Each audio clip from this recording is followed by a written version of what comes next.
Right now it's Thursday, and luckily enough to join us live is probably one of the best journalists that we're lucky enough to have cover pro wrestling and do it legitimately. On the road is BJ Bethel. BJ, I know you got a busy schedule. Thanks for joining us. Thanks for having me, Jim. It's always a pleasure. So, last Sunday, SummerSlam, Brock Lesnar. What was your reaction? Oh wow.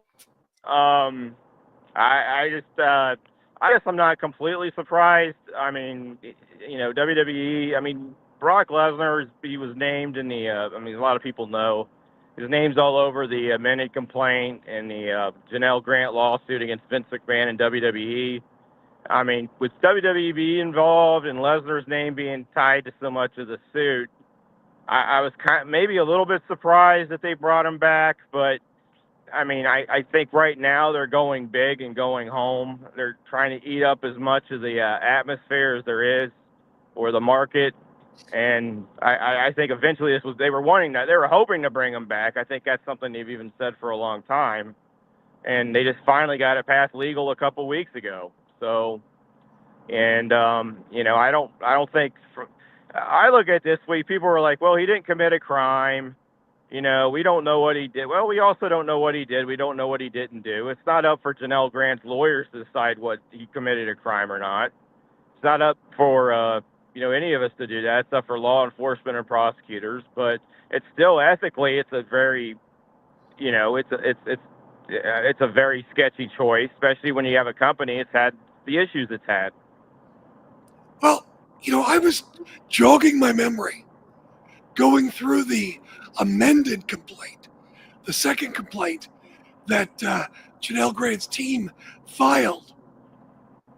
Yeah. And so there's a text from Vince McMahon in the complaint that says, here's what Brock said after I told him that part of the deal was effing, Vince's words, effing you. And according to Vince, Brock said, LOL, that's your turf. She'll be ruined after me and leave your ass. Plus, after me, again, their words, your tool won't fit anymore. So, at the very least, according to Vince McMahon, his text, Brock was filled in on the situation. Yeah. I mean, you could say that maybe Brock was, on his point of view, you could say it was just body locker room talk. Right. But the fact is that, Grant was very much an abuse victim at this point. She'd been in the entire relationship. She was being forced to do things with other employees there. And this was supposed to go down twice. They had 2 meetings set up. One of them, they actually had dinner. Brock drank a little too much and it didn't happen. It was with Janelle, Brock, and Vince. There was another meeting that got canceled because of a snowstorm, and Janelle didn't want to go because of the weather and because of COVID. And there was also Brock getting her phone number and was asking her to send her basically pornographic videos that were kind of disgusting. So, it's ethically, it's the kind of thing where I look at it this way. If me or Jim Valley or, regular Joe number 1 or 2 had done it, would they, and this got public, would they still have a job? If they had a public facing job, what would happen to them? And the answer is pretty simple. They probably wouldn't be around. Yeah.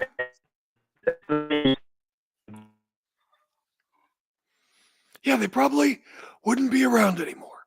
You're right. You're breaking up a little bit there. Except for getting better here second. I'm losing you a little bit there with your phone. I know you're on the road, so we'll give you a moment so you can get to the next tower. But I agree with you about that. Another one of my thoughts. Yeah, someone in the chat, Sparkle says exactly. If you're rich enough, it just doesn't matter. That seems to be happening more and more these days. At least that's my perception. I'm wondering, and again, I haven't seen Friday SmackDown, so maybe he'll appear on SmackDown, and they'll be on SmackDown. But one part of me, aside well, from there's also the thing that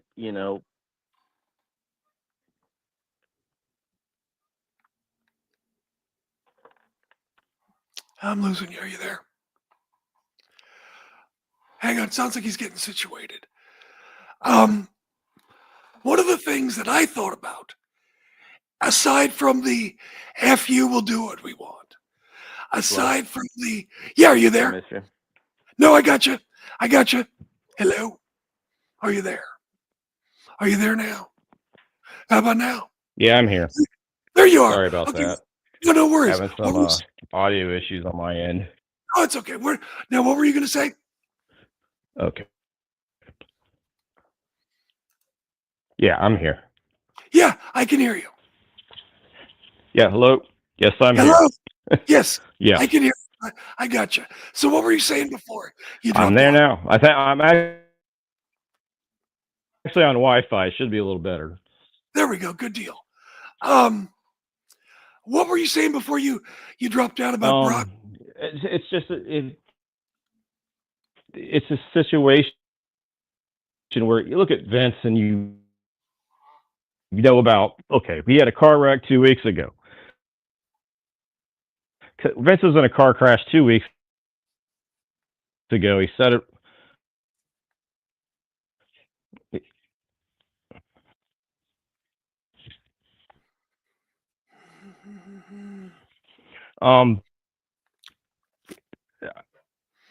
It's just that these are things that if normal everyday people had done them, they wouldn't have a job. Yeah, you're right. You're right. Just that Brock is, he met with them twice. Once they had 2 scheduled meetings. I get to fool around with my girlfriend. You could say that. I mean, but another thing is anything, but that doesn't mean we don't know what all is going to come out of this yet. Maybe there's stuff that comes out that shows the worst side of it. But I can tell you one thing that people don't seem to understand: ignorance of the law doesn't really keep you from.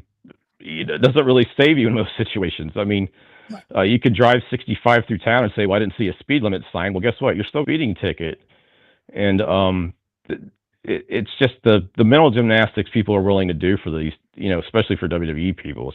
It's kind of, especially Vince.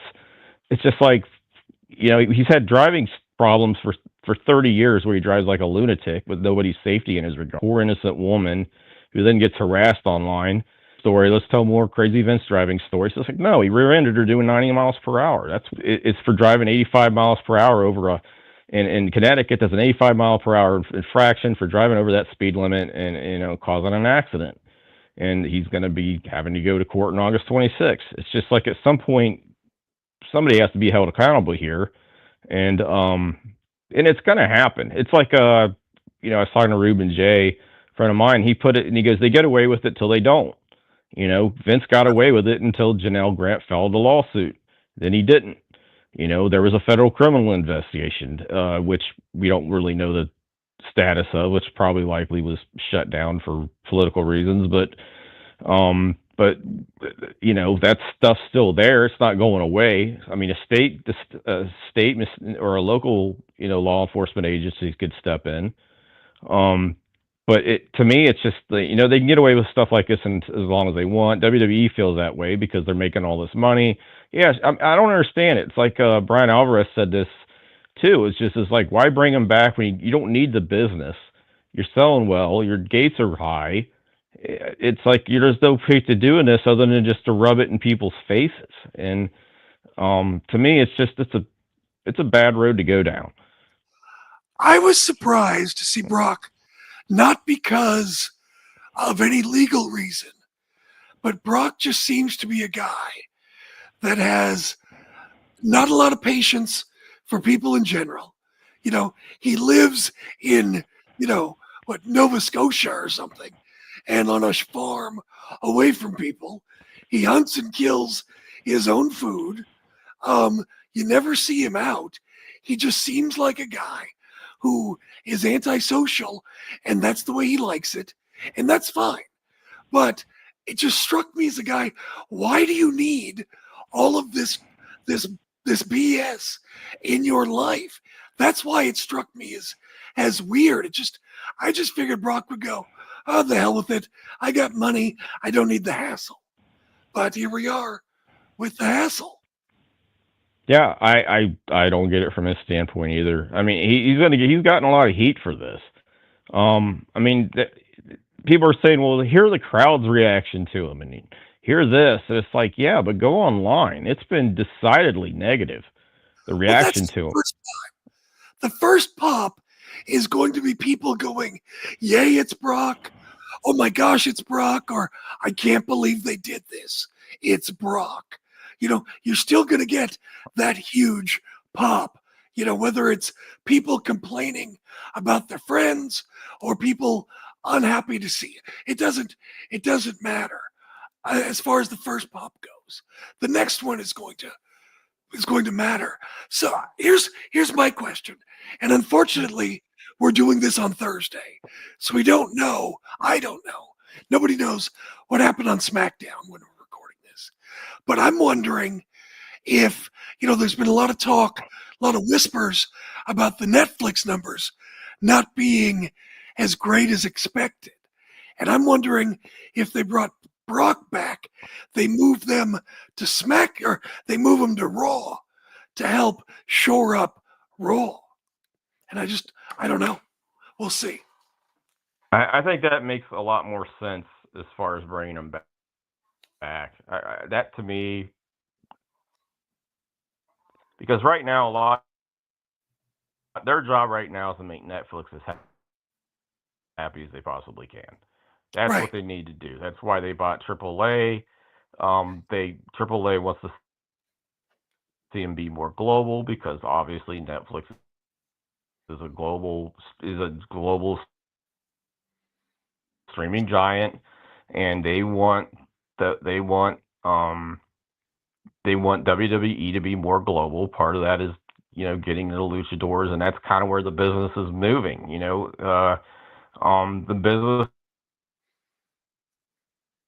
is moving where you're seeing the luchador styles becoming more of a thing, the masked wrestlers becoming more of a thing. It's just like Japan had this huge influence maybe in the mid 90s in the United States. You're starting to see that happen with Mexico here. And I mean, it's happened for years on and off, but I think it's starting to become a major big deal. I mean, you look at the success of guys like Bandito and Mortis in AEW. You see the big deal signings WWE made with Pentagon and Ray Phoenix. But their number one job is the billions that they're getting paid. They faced a lot of challenges coming into the Netflix. There's a lot of demographic issues that don't really fit. The demographics of Netflix do not fit well with WWE, and those demographic issues are even worse when you go overseas because Netflix skews female, skews upper income. That's not WWE's core audience. And to me, it's like if they want to get those numbers up, um, maybe this is a good idea. This is their way of trying to do it with Brock. I mean, they got time. They got 5 years before they have to do another contract. And I mean, basically, Netflix would decide whether to keep him or drop him with the with the deal they signed. But But to me, Brock, maybe that's why they're doing it. I also think they're also testing the waters. I think I saw your commenter John mentioned this. I mean, I wouldn't be surprised if they think this works and they get away with it. They try to bring Vince back. I mean, it wouldn't surprise me at this point. Why wouldn't they? I mean, they obviously don't seem to care about. I mean, Lee Fitting still has a job there, and he got kicked out of game day because he was sexually harassing the staff. He was running the biggest show at ESPN and all of sports. He got kicked out. Now he's an executive producer at ESPN, and they haven't even made a comment about it. The Athletic did a huge investigative story on this, and this is another thing that I don't get with wrestling people is like, why aren't you asking female talent about this? You know, whether they're having press conferences or not after PLEs, they're doing radio appearances, they're doing shows. Ask them about the situation there. Do you feel comfortable there? What's it like when you're working here and you're seeing Brock back now?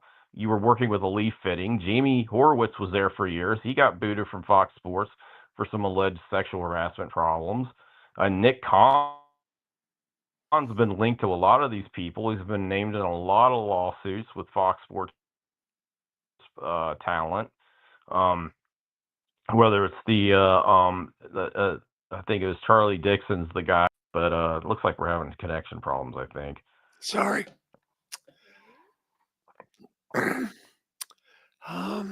You there? Yeah, I'm here. You're there. I don't know what the issue is. You want to try starting this over? Sure. Hang on. Let me go ahead and unlink it. I'll bring you back. Okay. All right. Stay right there, everybody. Stay right there.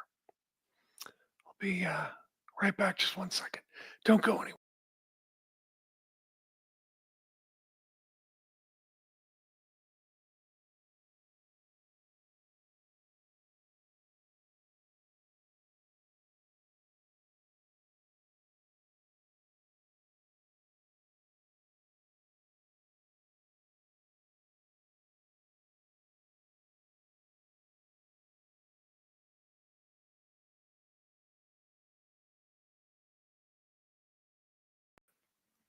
All right, I'm back. And we'll see if BJ's back. BJ, are you there? Oh, hang on. There he is. All right, hang on. There you are. There you are. How's it going? Good. Much better. Much better. Someone said, oh yeah, TKO gave the ultimatum. One thing I did want to mention, I've seen a lot of people call Janelle Grant Vince's girlfriend. Yeah. They say, oh, she was just doing it for the money, blah, blah, blah. Okay. If she was Vince's girlfriend, why did the TKO board, or the WWE board, I should say, initially, the WWE board that includes the daughter, that included the son-in-law, that included Nick Khan and others, why did they unanimously vote Vince out if it's just a girlfriend? Because it wasn't just she wasn't just a girlfriend. They understood this relationship. If you go through the Grant complaint, I mean, they basically designed the allegations in the Grant complaint were that Nick Khan was put in charge of redesigning John Laurinaitis' office to make it so he could, sneak in and out for sexcapades with her, with a secret door that, only a few people had access to. Right. People with the company knew about her being there. Obviously, they all knew about her. Everybody on the board knew about her when the stockholder investigation took place. And most of them voted her out, voted Vince out, including his own family. When he forced himself back in, Stephanie bolted. Right. So this idea that, they were just girlfriends and she's just looking for money and all this other stuff, this has long been kind of kicked to the side. Right. And I mean, I have yet to hear Vince actually categorically deny any of these allegations on a one-on-one basis, like the incident that happened at Peak Wellness with the physical trainer. Some of the other stuff that happened. Right. I mean, it's clear that Vince fetishizes his own wrestlers if if the stuff that's in this lawsuit are true, Brock Lesnar included. Um, it's bizarre to me. People keep saying this stuff, and it's what I don't like about it is they're putting their fandom over the reality of this thing. And the thing is this is a company that would be a lot better off without having these people run it.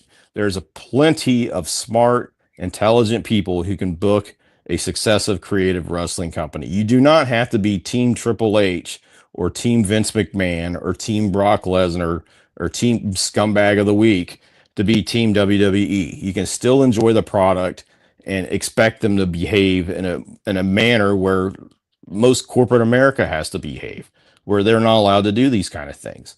You know, um, I'm trying to think of somebody who could be named in a similar law. I mean, the NFL has tried this at different points with Ray Rice, but he ended up getting booted for a year. There was a punishment involved, and to me, that's kind of the craziest thing about this is this WWE still believes it's in this quasi wrestling kind of old school carny territorial mode where they can operate outside the law and do what they want. And, they can do that until they can't. Vince found that out. Right. And that's going to happen with the rest of them there. It's really been surprising what they've done over the last year. They're as a company, they're really trying to push AEW. They're really flooding the market and trying to flood with TV shows. There's like so much wrestling on TV right now. It's ridiculous. I think part of Brock coming back is to put pressure, and it's like they're running like it's 1997. It's and it's not 1997. I hate to tell them this. AEW ain't going anywhere. They're not putting AEW out of business. AEW is going to be around to stay. AEW's deal puts them ahead of 95% of all the TV shows and content creators that are on media right now. They're about as safe as you can get. They're not Right. as safe as WWE. He's a giant, but they're safe. They're in good shape.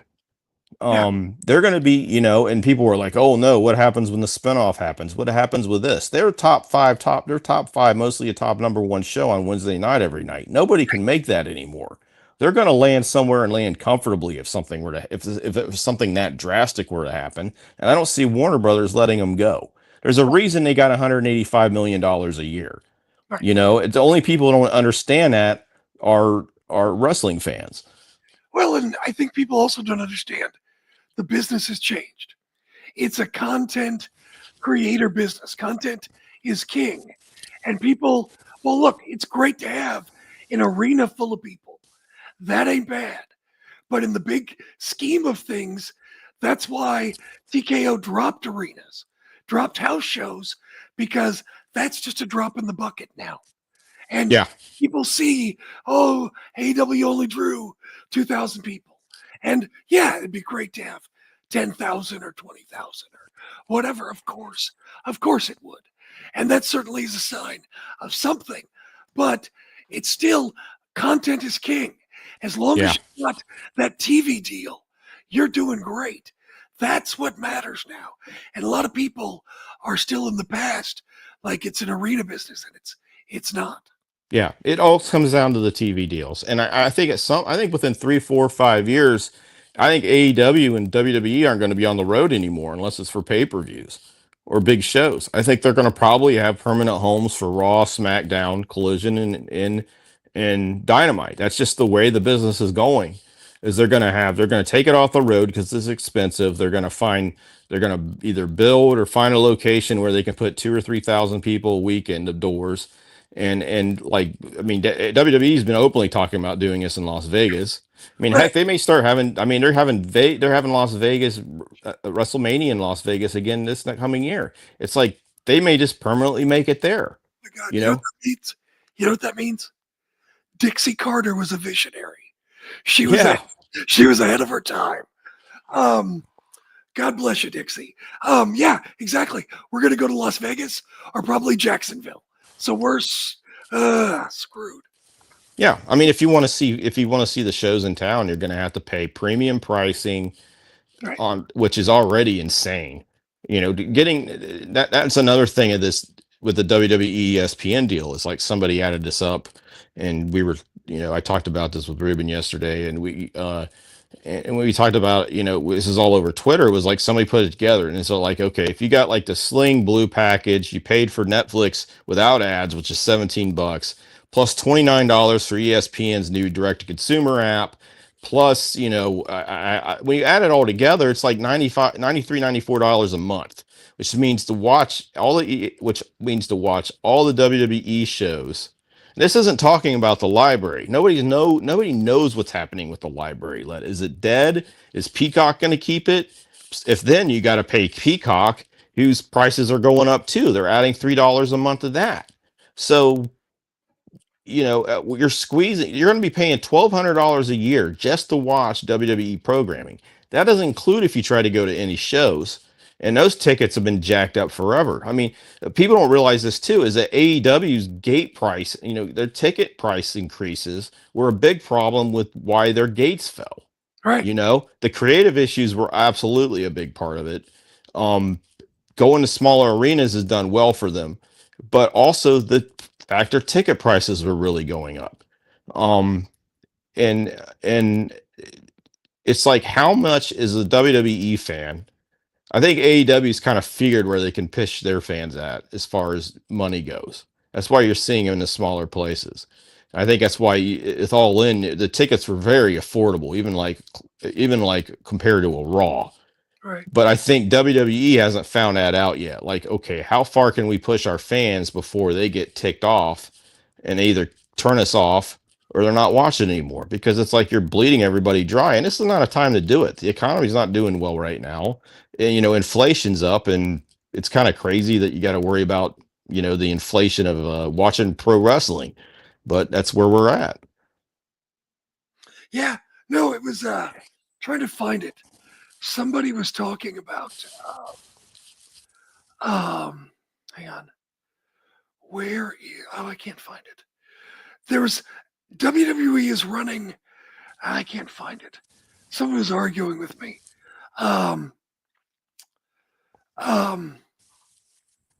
About WWE is running some hockey arena.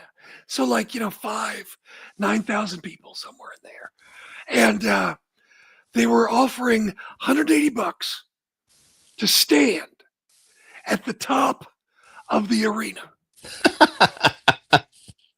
And somebody was defending it. Like, they've got this expenditure and that expenditure, and they're going through all these things. I'm like, dude, that stuff's already covered. Yeah. All of that stuff is already covered. This is just gravy. And look, that person, I don't know who it is in your chat. I can't read your chat. You're a sucker. Okay. Let me tell you why you're a sucker. If you go to a big show, you're paying tax dollars to get that show in your city.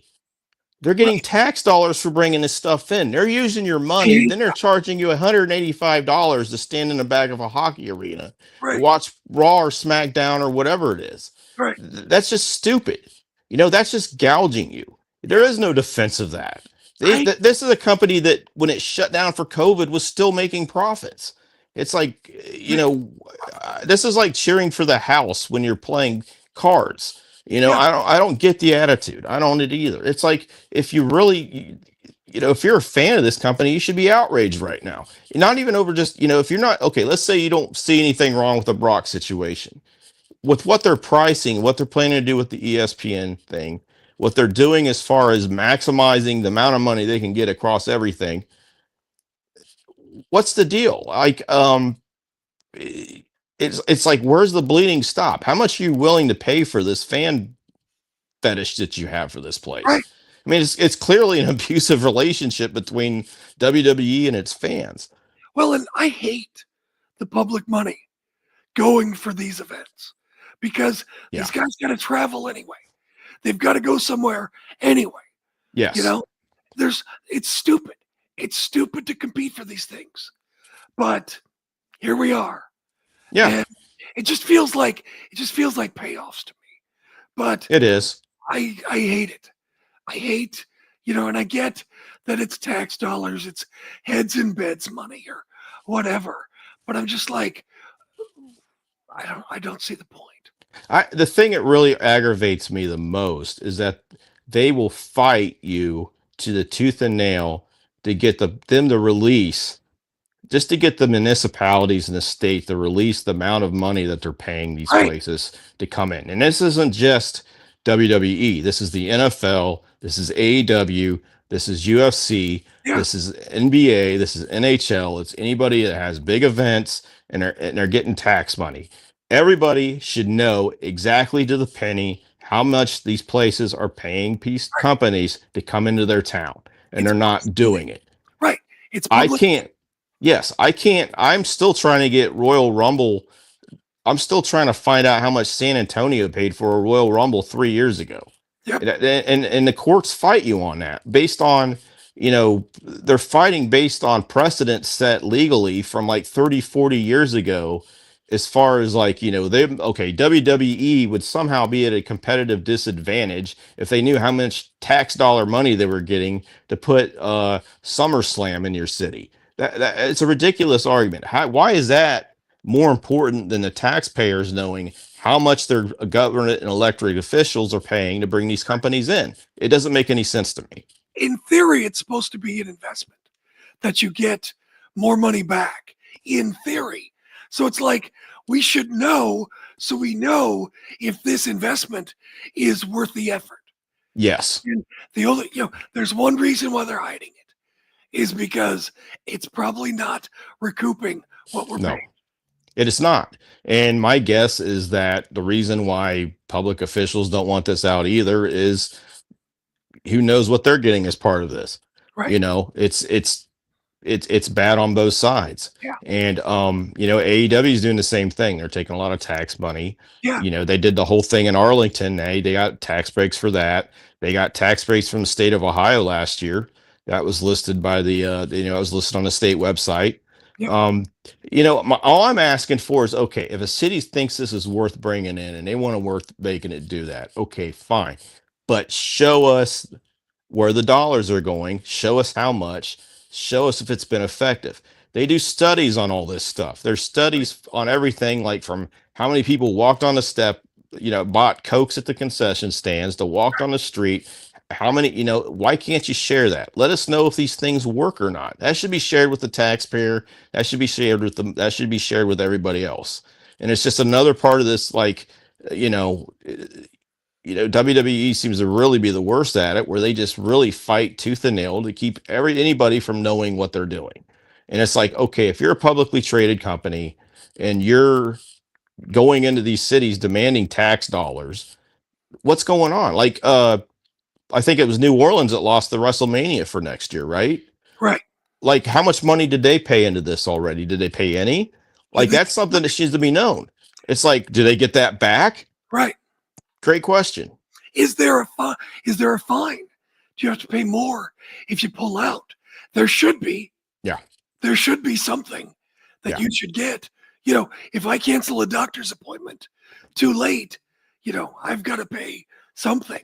So it should be the same thing, but what do I know? What do I? It drives me crazy. I just don't like it in general, just like we're saying.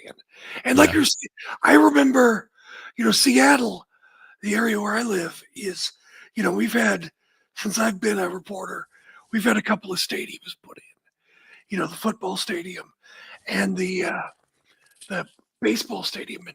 And, from what I remember, there were studies back, 20 years ago now that said, most cities, when they put in public dollars to build a stadium, it's about break even. You lose a little bit of money, but not a great deal when you build it. That's what it was then. I don't know what it is now. So when I did investigative reporting on this is when, the Bengals are now demanding upgrades, and they just signed a deal a couple days ago with Hamilton County, which is where Cincinnati's at. They want hundreds of millions of dollars in upgrades to their existing stadium, which was built in 2000. Okay, it's not that old. And looking through this thing at the time when they made that stadium deal, it was considered the most lopsided and worst public-private contract ever in the history of U.S. government. It was so one-sided. The Bengals didn't have to pay for anything. They barely had to pay any rent, which was like 10 million a year. There was all these if 2/3 of the teams in the league got an upgraded video board, this county had to provide it. Like it ended up being a really huge black hole, and it affected local services. They even had there was an income tax they put on this, like half a cent, half a percent. Um, and I mean, you look at all the public dollars that are going into this. Like WWE is doing this at all publicly financed stadiums. They're doing this, and they're doing this. They're getting paid public dollars to come into publicly financed stadiums, and you can't find out what's going on with a dime of it. To me, and it's just arrogance to think that you know what? If you're a company guy, you can get away with that. I'd probably try to get away with it too, if maximizing profit and doing all that's my goal. And honestly, the responsibility on that falls down to the people running the state AG's office. It comes down to people running the municipalities. They should be making this stuff public and out in the open from the beginning, and it's not. And they need to do a better job of that. And just the examples you're seeing with WWE, with how they're squeezing their own fans, where they're going to be having to pay $93 a month in a lot of cases. I mean, right now they're trying to say, yeah, if you got ESPN on your cable service, you can get this ESPN direct content app for free. So that's a break. We don't know how many cable services and streaming services are going to offer that. I mean, it's not nearly as many as they were pretending, the kind of push yesterday. They've already, you can tell this is kind of bad for the fans, and you can tell the Lesnar thing's been controversial because they've already been doing damage control within the first couple of days of it. And I don't like that they say this is the line. Well, WWE legal cleared him, and I'm like, people think like that makes it sound like it's a judge. Like he's been absconded of any wrongdoing. He's fine because WWE legal. So I want to know, okay, so right now, according to Grant's lawyers and reps who I talked to, there's not been any changes in the case. Now, maybe they're working on a settlement and they haven't told me, or they're, because they don't disclose when they're working on settlements, no one talks about it until they get something done. I highly doubt that's the case, but other than that, what's changed in Brock's situation in this case where legal decided, okay, we're going to let him in? I don't believe anything's really changed. I just believe TKO just wanted to bring him back. I think they wanted to have a big superstar show up right before the ESPN deal was announced. I think this is all about dollar bills. That's going to win over lawyers. That's going to beat the opinions of your legal team. It's supposed to keep you safe every time. Right. History's full of those mistakes. If you go through the business ethic classes, there's tons of mistakes and prison sentences that have arose from that mistake. But just speaking about the Lesnar situation, I don't buy that. I think what it is I think you have Paul Levesque is really hardcore into wanting to he's wanting to do what his dad or his father-in-law, he's wanting to do what Vince did. He wants to prove he's as big as this guy. He had a great year last year. I don't understand why that's not enough, but now they're back in this mode where it's like 1997. We're acting like we're fighting to survive. We're going to flood the zone. I hate to tell you this, AEW is making $200 million a year. They're not going anywhere. They're doing great. They just sold 180, 190 buys to All In. They're the greatest pay-per-view wrestling company around. They're doing better creatively right now. They put on a totally different product from you. Don't worry about them. Just make your fans happy. This is the kind of stuff that you see from CEOs and hubris when you're on top, that starts to show that, maybe things, this is where mistakes are starting to be made, is when this arrogance gets into it. And a lot of this is arrogance, in my opinion, anyway. Yeah. I mean, I see it as like Anheuser-Busch going after like a popular craft brewery. Yeah. It's the same but different. People don't want to drink Bud Light or whatever. They want, a Hefeweizen or something. And that's what the difference is. So just, ignore it. Just do what you do. Your fans are happy. But I don't know. I feel like I'm seeing cracks in the armor with that. And also, okay, can you explain this to me? So my wife likes to have cable. So we have cable. I don't care either way. She likes it. She's comfortable with it. We have cable. I'm fine. Since we have ESPN, do we get pay-per-views? Is that how that works? Or do I need to subscribe to something? Depending on the service you're with, you can probably get the ESPN app for free. Some services you'll be able to have it for free. Right. Some services you won't, because they'll be charging your cable operator more money to have that app for you to be able to download it as a customer, which means on the back end you'll be paying more for it. You'll be paying for it somehow. Gotcha. If you do have the app, you'll be able to watch the pay-per-views for free if it's available through your cable company.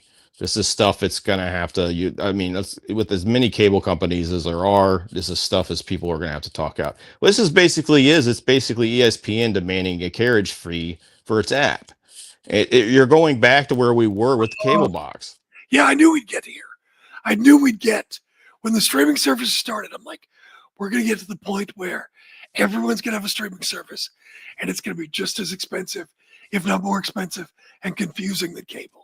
Yeah, that I knew we were coming to. Well, we're at that point. I mean, I think what you'll see is some of them will start bundling apps and services together and selling them like you would if you were selling a cable package. Well, we're getting that with Disney Plus and Hulu and whatever else they do.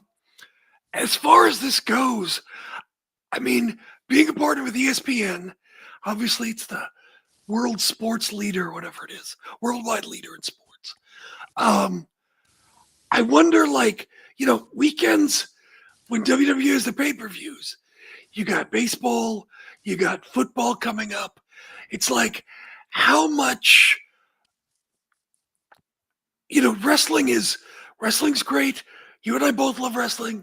Everybody listening loves wrestling. But, football's here. Baseball's here. Wrestling is here somewhere down here. Yeah. It's like, how much publicity can you get before you're lost in the shuffle, of the noise of the NFC playoffs, AFC playoffs, National League, American League, everything. See, that's another weird thing with this. See, most wrestling fans don't like 75% of wrestling fans don't like sports. I'm different. I'm a sports guy through and through. I mean, and I watch some wrestling. But you're asking, it's like, okay, you're asking your fans to buy a total complete sports app. Right. Just to get wrestling pay-per-views. It's like, okay, how long before they realize that 90% of the time, except for one Saturday or Sunday a month, you're not going to watch anything on that app that's interest of you, Right. Unless you happen to maybe like that's just another question of this to me. I mean, it was also strange to me about it is UFC's crossover with sports fans is much better, but ESPN, they offered much less to UFC this time around when they were discussing their TV deal. In fact, it amazes me that WWE got its PLE deal way before UFC. I didn't think they would get to this till the end of the year. The ESPN announcement shocked me. One, because it was ESPN and WWE. Two, it was done before the UFC deal was done. We still haven't heard about the UFC deal. They're obviously not getting the 1 million. They're obviously having problems getting the $1 billion per month goal that they had. UFC wanted to get to $1 billion per, not month, but $1 billion per year is what they wanted to get in their TV deal. And that was whether it's through one provider or multiple, that's what they want to hit. They also wanted to stay on ESPN in some way, but the ESPN was offering them much less money to stay on the network and than what they were offering. So to me, it shows that maybe there's some issues with UFC trying to get the money that they want. it surprises me because of just how huge this WWE deal is. I mean, 325 million a year. I mean, that's nearly double what that's nearly double what AEW's total deal is with Warner Brothers. Right. And this is just for the pay-per-views. And or the PLEs, and let's face it, a lot of these PLEs are glorified Raws and SmackDowns until you get to the bigger shows, right? Maybe they're going to put more effort into making them bigger shows. I don't know. Well, But that's the thing. I mean, with these PLEs, we've seen format shows, and WWE's philosophy is moments. You go for moments, as opposed to if you give them moments, it's like jangling the keys. Look over here. Here's a moment, and people seem to forget.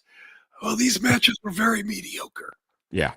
And it's like, are people going to pay for that? At some point, it's going to be like Homer Simpson not drinking at a baseball game and going, I never realized how boring this is. That's a great way to put it.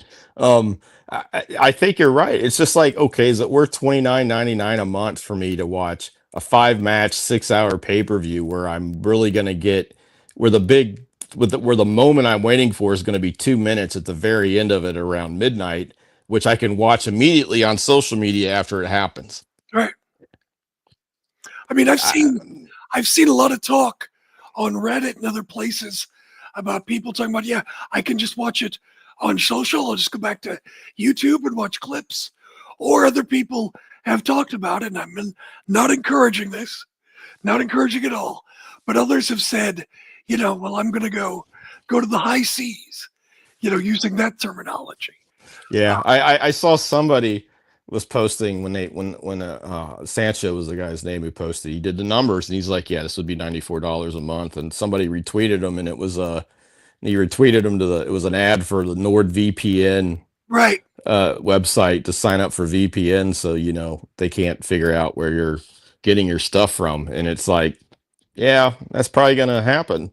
Right. I mean, people if they want the content bad enough, they don't want to pay for it, they'll use the side door. Right. And I don't know.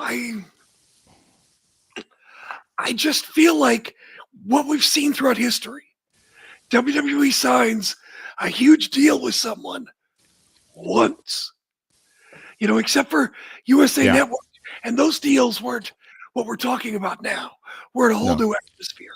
In this new atmosphere, WWE signs a huge money deal once with someone. And it's like, if this doesn't pay off, where do we go? Yeah. Fox was very unhappy with SmackDown. They were unhappy from the beginning. Right. And a lot of that's because there was an 18-month lead in, and it looked like they were going to get to 4 to 5 million viewers a show. And people fight me on this all the time. I told people they weren't going to keep it, and they didn't believe me. But but from the beginning, I mean, within the first couple months, you knew Fox was already having regrets about keeping them on there, right? Or signing them to that deal. And they got burned. I don't know how Peacock's deal is with the PLEs. I don't know how they were making money on it. I don't know what it is. WWE's strategy is to go for the most. Is to throw the Hail Mary, go for the most, go for the risk reward. The Netflix contract definitely has a ton of risk reward to it. There's a lot of risk with that deal. I think AEW's probably played this a little bit more business smart, as they keep their feet in both sides of it, right? At some point, HBO Max is probably getting pay-per-views once they get that situation fixed on the app, but they're more than happy to keep doing it through multiple services and Title Prime. That's probably a good strategy for them because, they're not the size of WWE. They don't have all these contracts and stuff coming in. But I just wonder when is it too much?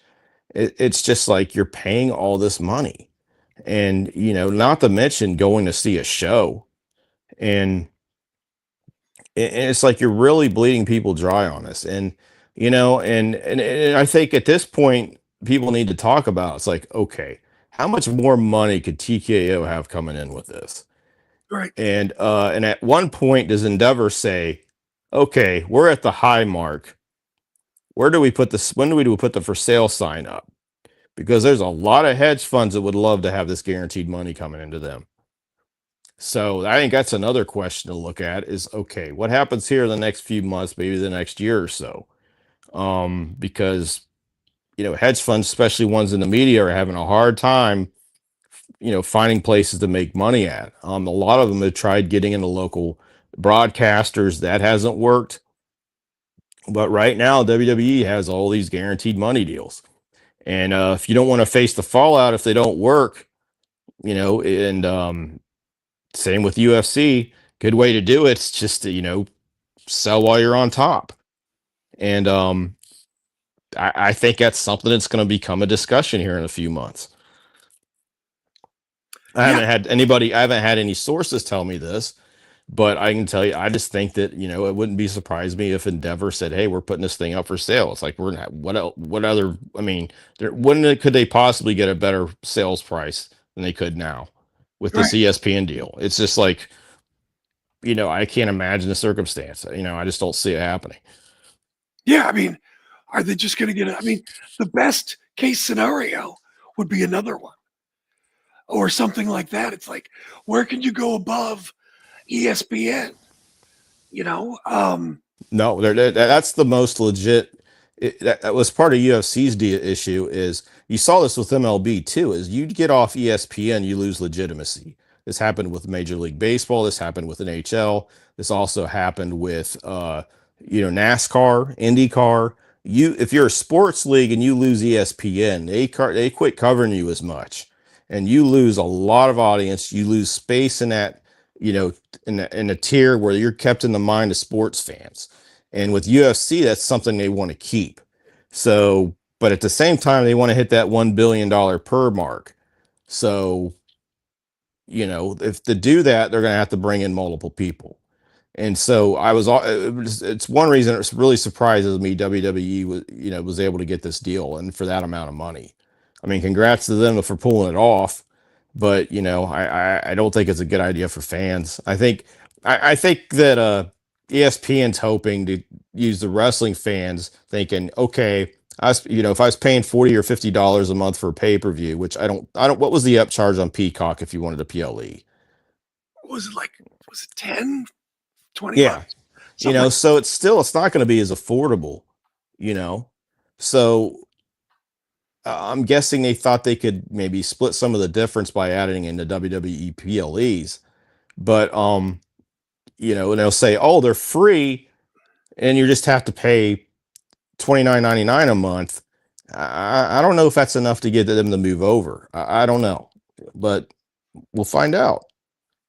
yeah, I mean, I just kind of wonder also, sports fans don't usually often, maybe it's maybe a little better now, a little more accepted, but I'm curious, will sports fans be happy to see more wrestling coverage mixed in with their sports? Um, I don't think so. It'll depend. I mean, there is some crossover, but my problem with ESPN is their coverage of wrestling's terrible. I mean, they cover it very much like they're the Pravda of, I mean, go back to like 10 years ago when Coachman was there and they had Rosenberg and they had all these other idiots and they're talking about the bullying allegations regarding Mauro Ronaldo at the time. And, it was ESPN's coverage of the place was a disgrace. I mean, they don't really cover wrestling like they do other sports. They pretend they treat it like a circus event. And with this deal, this is another thing. Fans should demand that they cover it like a Meltzer covers it.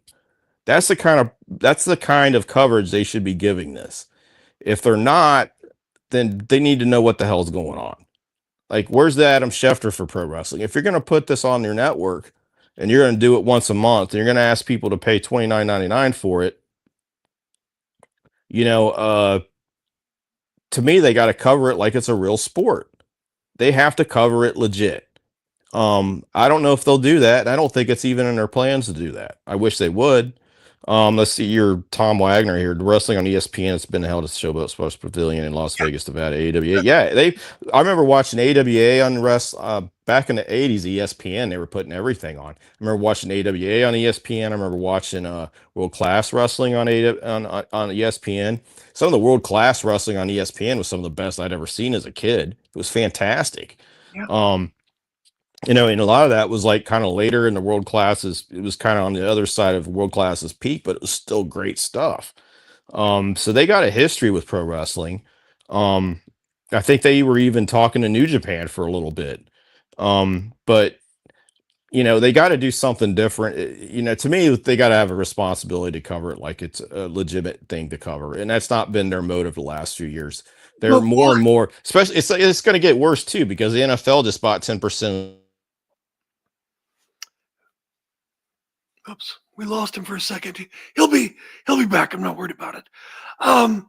This is all fascinating. This new world we're sort of going into, where when when ESPN started covering WWE more and with a light hand.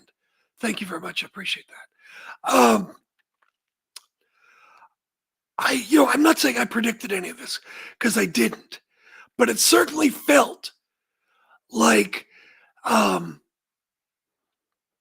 we were going this direction, or they were kind of flirting with each other.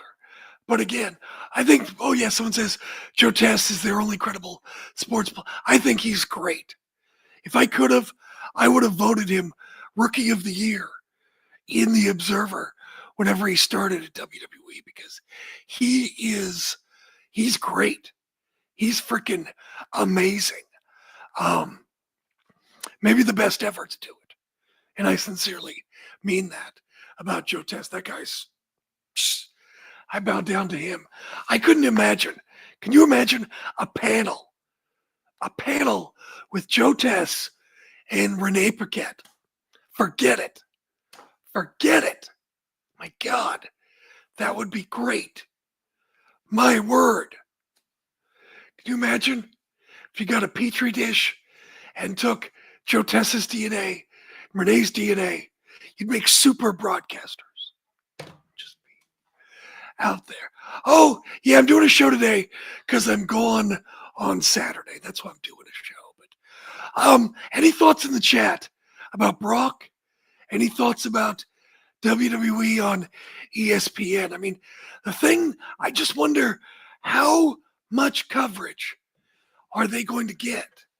When you've got NFL Sunday, you got baseball on the weekends, and the plethora of other sports.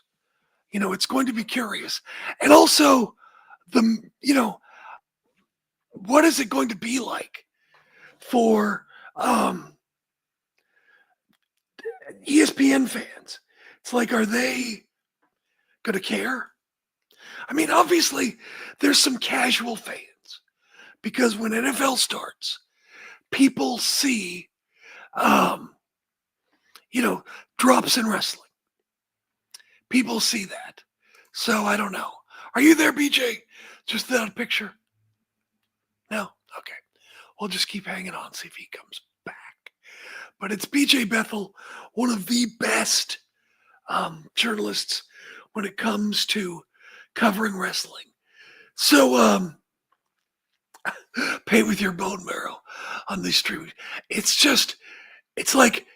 so funny when you say that, John, because seems like every company sits down at the board meeting and goes, guys, I've got this great idea. Okay, listen to me. What if we fleece our customers for the most amount of money? What if and everyone at the board meeting goes, yes, that's a brilliant idea. Let's fleece our customers for the most amount of money. And then it's like everyone's strategy. It's great. I love it. And then, of course, you got these bootlickers who go, oh, it's just capitalism. That's what they're supposed to do. And I'm like, it's got to stop at some point. But what do I know? Are you back, BJ? Oh, you left again. I thought you were coming. Thought you were coming back. Not quite yet. Oh, there he is. There he. Are you back? Yes. There he is. Paying with your bone marrow. That's interesting. They may want legs and limbs. You know how triceps and pectoral muscles are always on high demand in pro wrestling. So maybe that's a good idea. Maybe if you can maybe sell some plasma, maybe you can dedicate some plasma to Endeavor investments. Before you dropped off, I was going to talk to you about, one of the things in this PLE era, since it's, the network. So going back like 10, 15 years, something like that. Yeah. Whatever it is. The PLEs have been, they're not $30. So they're just like Dave predicted back in the day. There hasn't been the pressure to deliver as much as they used to deliver in the $30 era or $50 era, whatever it was. Is WWE going to have to improve the content prior to going to ESPN to entice people? If you pay to get the app, you're going to get more. I don't think they can do this half-ass content.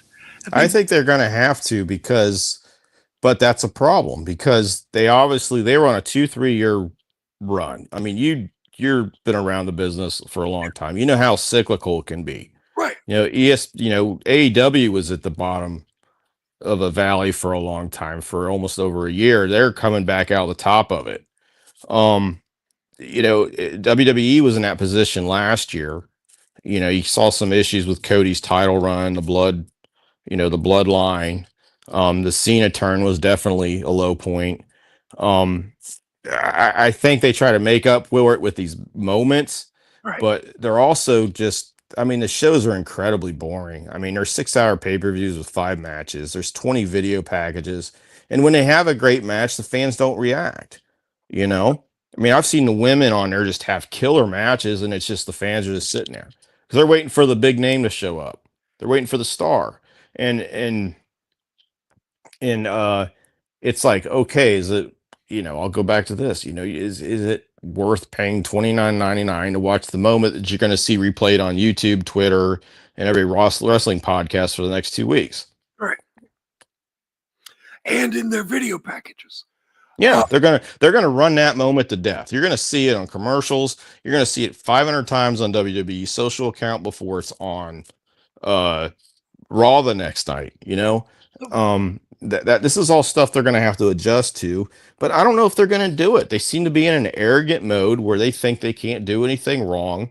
I think that's why the creatives kind of died out. I think they feel that we got Cody, who's this great draw as a baby face, but they don't seem to really be using him right.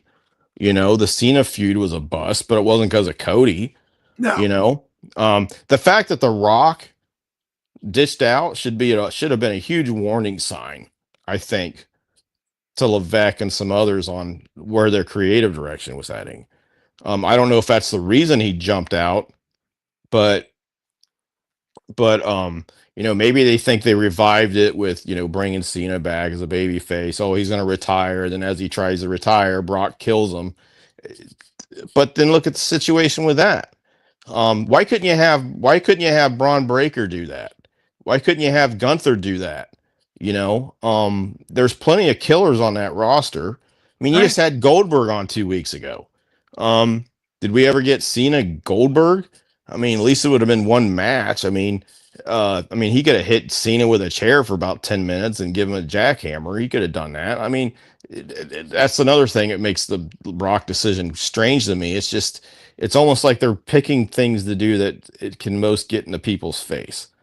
And because right at this point right now, they're not having problems making money. Even though they've had some creative lulls, they're kind of in that WCW 1998 mode. Where they're making money even though they got issues, and the issues right now are very fixable. And trust me, I'm not comparing WWE right now to WCW in '98. It's all relative. Yeah, that was a disaster that, Yeah, of epic proportions. WWE's, they're relying on a lot of gimmicks. They're going to the well quite a bit. The same yeah. those type of things. I mean, But and how many feuds do we need between Seth Rollins, CM Punk, Drew McIntyre? It's like, I mean, they're not really bringing in, they're bringing in a lot of former. I mean, people were jumping on AEW for bringing in too many former WWE guys. Now it's kind of the other way, and those guys aren't really getting over.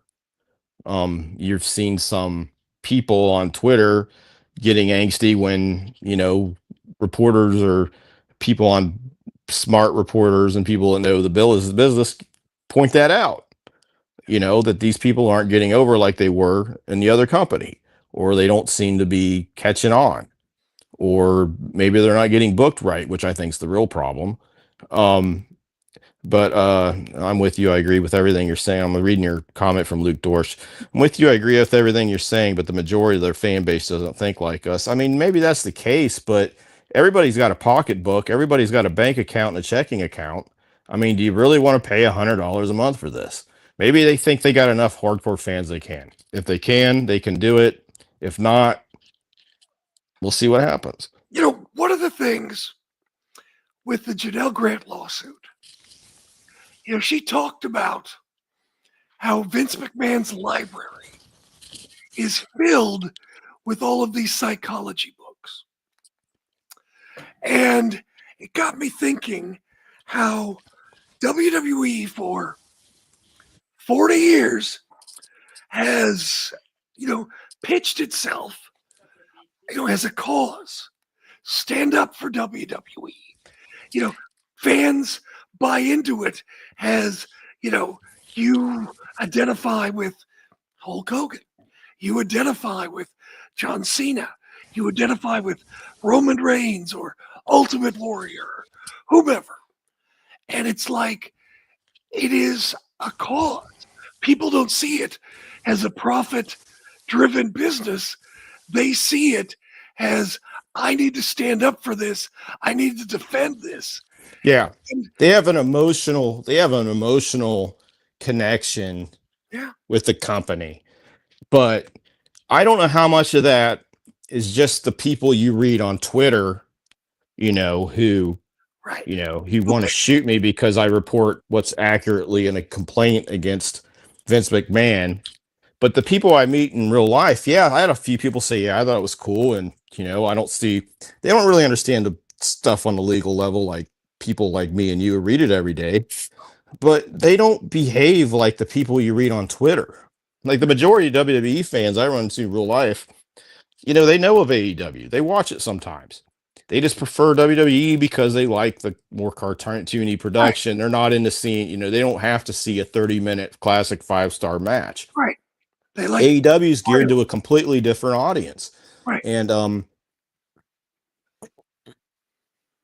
so I don't know how many of their fans, I think they have some fans that are super emotionally involved. I think that's one thing they've managed to connect to. And that's probably what Vince was looking to get out of the psychology books he was reading.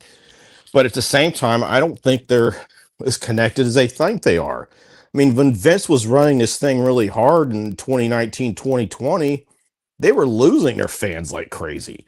It's, and to think that, they're at this point where it's like, oh yeah, we think we're infallible.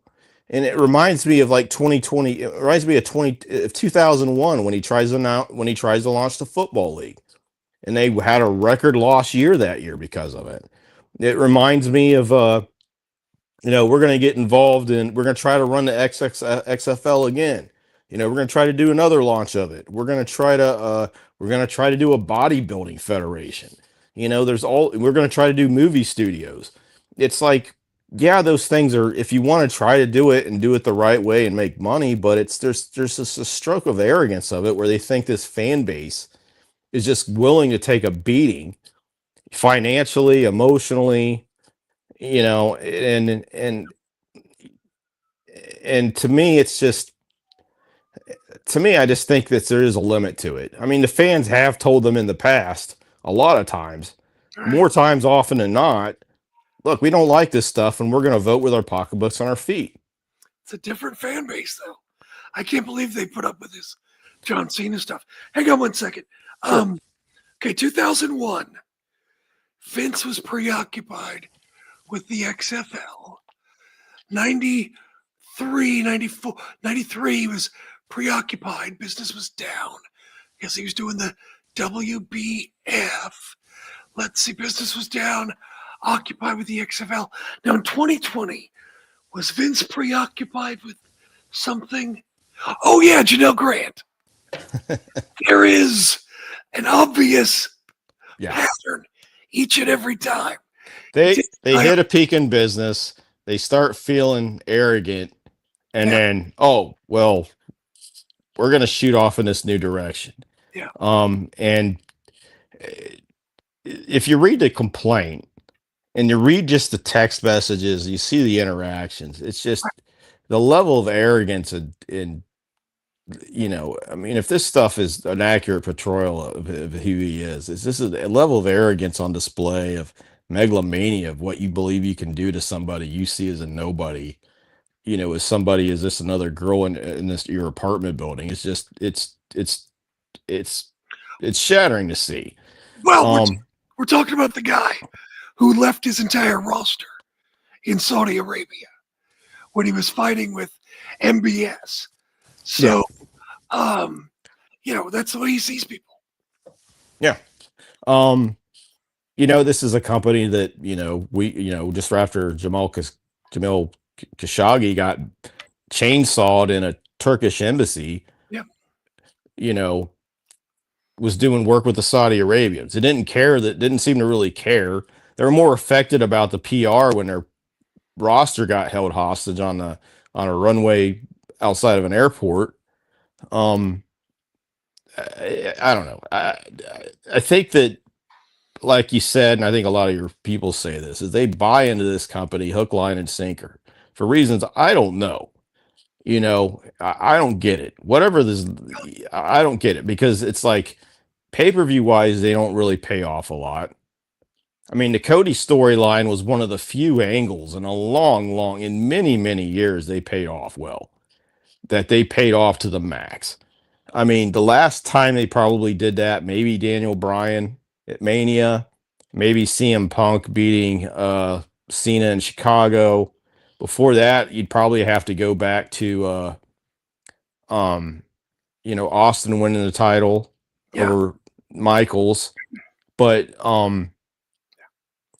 they don't really get the big payoff as much as you think. You know, they're not sending him home happy. But it's, you know, I just, you know, Levesque's kind of new to this job too. He's not ever been the top guy. He did it, came in, they were lucky. The thing that they really should look at themselves as is that none of this would be possible without Cody.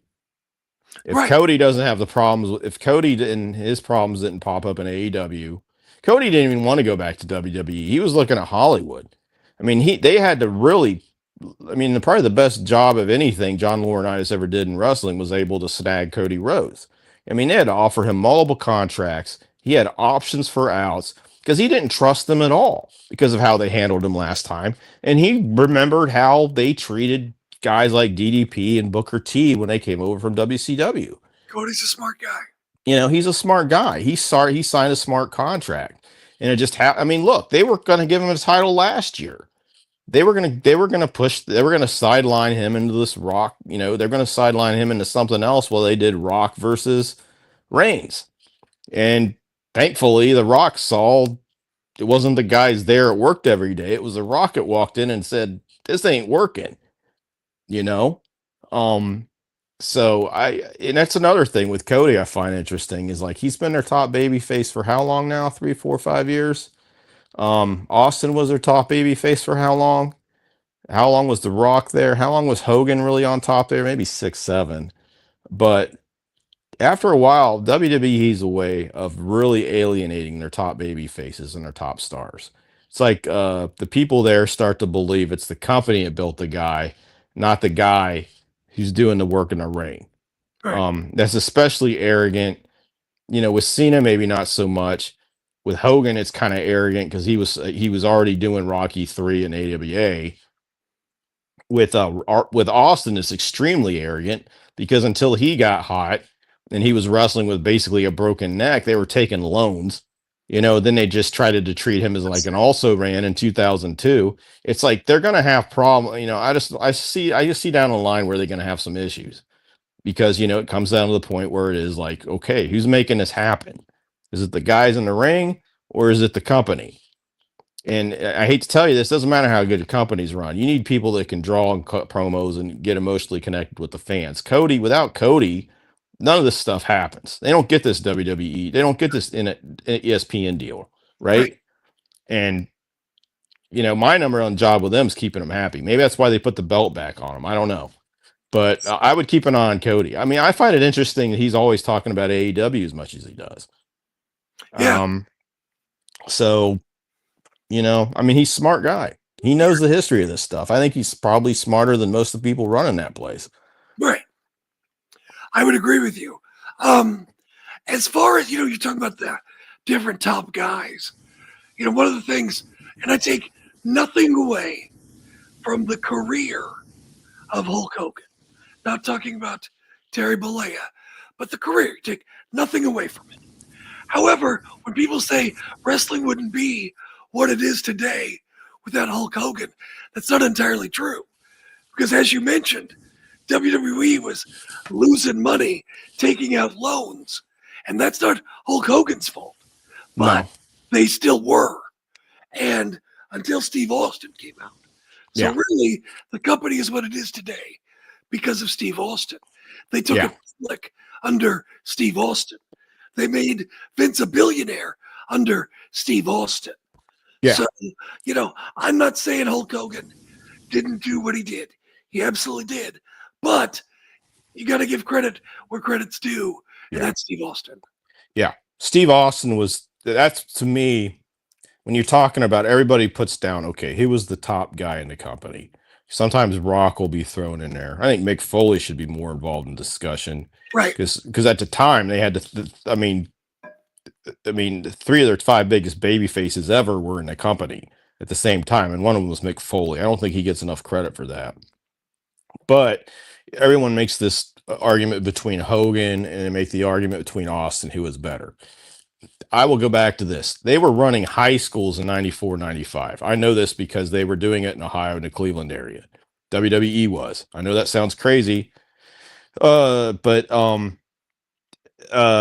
the thing is that with Austin, they were taking loans out to stay in business. They were getting hammered. They were losing all their talent. Austin became the guy. He's the one that got them out of the gutter, and not only got them in the gutter, got them to number one.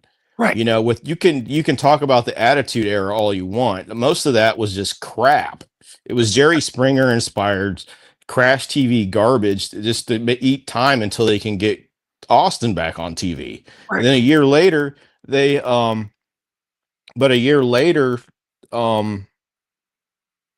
Rock. He was their second top guy. So they had a strike of luck there. Let's see. There was a question from 86 Comp Geek. Yes. There was me thinking WWE were a hot product because of these record gates, sellout crowds, and massive TV deals, but they're obviously on the way down because BJ doesn't like them. I mean, I'm not saying they're not hot. I'm not saying any of that. Their business has been very hot. I'm not the only one who said that their creatives had some issues. I compared them to WCW 98, which was their most profitable year when they also had some creative issues. What I'm saying is I want them to stay hot because for the sake of the business. 2, they need to look at how much they're charging the fans at this point. I mean, what me and Jim have been talking about, if you've been listening this whole time, has been, okay, they get arrogant, they get ahead, and then they crash. And then there's problems. That's what happens when you're charging fans, maybe if, unless they can really get this ESPN app through a lot of cable companies and YouTube TV in places where people can afford it, and ESPN just has to get them to bite on the carriage fees, you're going to have people paying $30 a month Plus on whatever you want to pay to, if you want to watch all their shows, it's going to be about $95 right now, the way they figure it. Right. Unless ESPN does a lot of work to make it more fan friendly or cheaper. This is a massive problem. Most people aren't going to spend or have the money to spend $1,200 a year just on pro wrestling, just to watch it, not even go to any shows. Think about this. It's not $30 for WWE in one place. You know, Yeah, you got Netflix to watch Raw. You've got exactly. Cable or however you get USA, YouTube TV or whatever to watch SmackDown. And then you need ESPN to watch the pay-per-views. And who knows where, possibly ESPN, but who knows where the library is going, if anywhere. Yeah. So you're going to be paying all that, and you're not going to have access to, let's say you're an old school fan, you want to watch some 85 Mid-South, or you want to watch some 97, 98 WCW. That may not be available to you anymore like it was on Peacock. Right.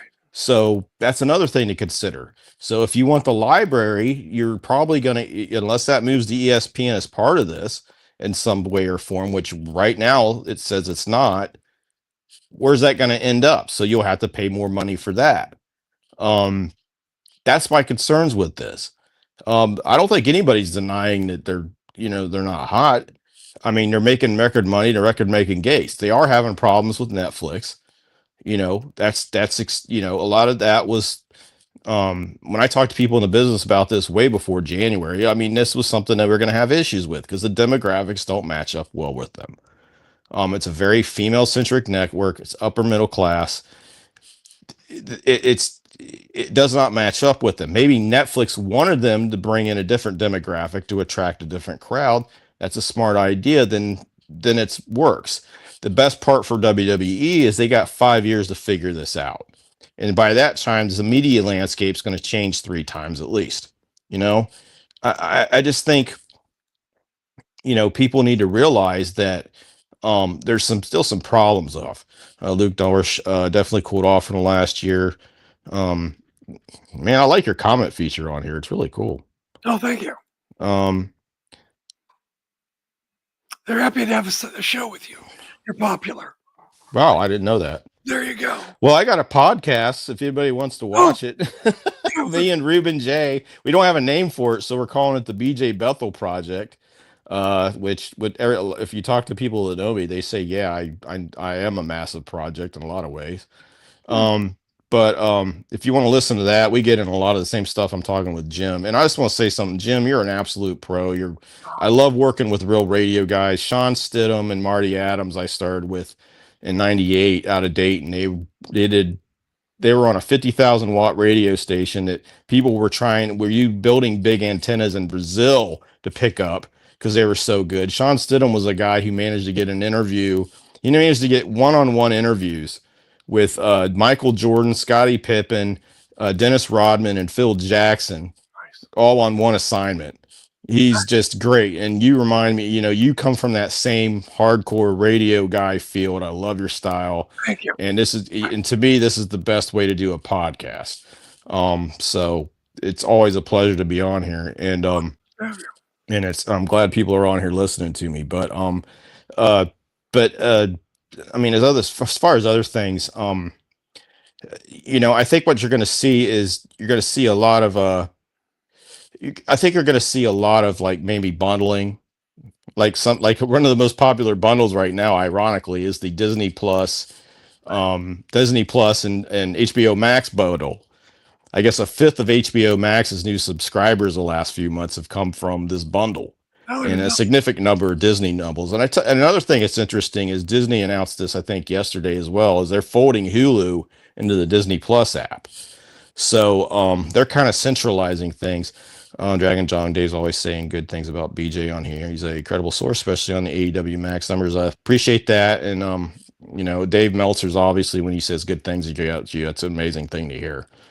Dave's the king of doing this stuff. He was a role model to me when I started this, and even before, when I kept him in mind, a lot of what of the things I watched him at a Pillman show work the locker room while everybody else was working free food, and that's how I learned how to do stuff, and it ended up to a really good career doing sports and covering Ohio State and minor league baseball and doing investigative work. So, Now, hey, Comp Geeks back. How much money does Tony put in BJ's pocket? I don't need to know an exact figure, just a ballpark figure. wait, no, I want to know this too, so I can compare to make sure you're not getting more than me. Okay. So this Wh- is important to know. Okay, so I'm going to ask you, Jim. Are you getting any? No, Okay, then you're getting the same amount as me. I wish. Look, Zero. I say this all the time. If someone can tell me how to get that money, I'll sell out in a second. Just tell me how to do it. Yeah. That's all I need to know. I've Yeah. asked Dave, I've asked Brian, I ask all these people. They never tell me. So look, if so, I'd be happy to sell out. Yeah. God, I would love to. I'm too stupid to sell out. I'd rather do this. That's the thing. Is our generation, we were told about, we saw all the movies, all the TV shows about the rich, snooty people Yeah. ruining things. And that's what, we grew up with, you fight the power and you could win. Now that part was wrong. But yeah, I should have. Now it's cool to sell out. And I'm like, should have done it.